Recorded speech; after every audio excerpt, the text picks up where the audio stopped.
طب عندنا دلوقتي مشكلة في الأسانسير دوت. لما بنسجل له نقفل الباب، الأسانسير مش بيتحرك. هنشوف دلوقتي هيلغي كمان الطلب.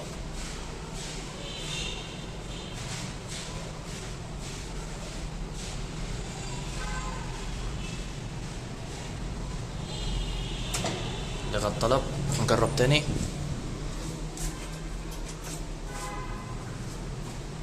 نقفل الباب.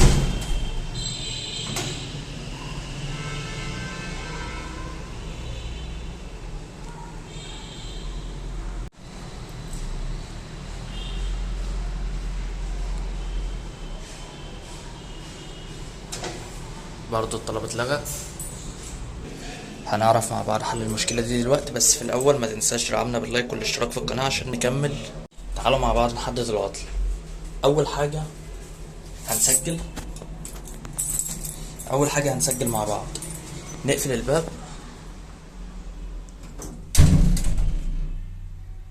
سمعنا صوت التكة دي موجودة، معنى كده إن الشوكة تمام. ده كده عطل كالون. التكة دي ما بتظهرش غير لما نحط الشوكة، فمع بعض كده من غير ما نقفل الباب هنحط الشوكة. التكة ظهرت. حتى لما الباب يكون مفتوح اللسان بقى حرة، فعشان كده الأسانسير اتحرك. وهنعرف مع بعض حل المشكلة دي لما الباب يقفل. التكة دي ما تظهرش تاني غير لما الشوكة تتحط، فمعنى كده إن الشوكة سليمة، الشوكة بتاع الباب سليمة. ده كده مش عطل شوكة. طب عرفنا كده إن العطل ده عطل كالون. تعالوا مع بعض نحل المشكلة ونشوف الحل ايه. اول حاجة نسجل. تاني حاجة نقفل الباب. التكة حصلت نفس المشكلة. اول حاجة نبتدي نزق الباب لجوه، مفيش تغيير. نبتدي نشد الباب لبره سنة، الاسانسير اتحرك. تعالوا نفهم مع بعض ايه سبب المشكلة. طب سبب المشكلة دي دلوقتي ان اللسان ده ما بيباتش في الجزء الخاص بتاعه ده. تمام.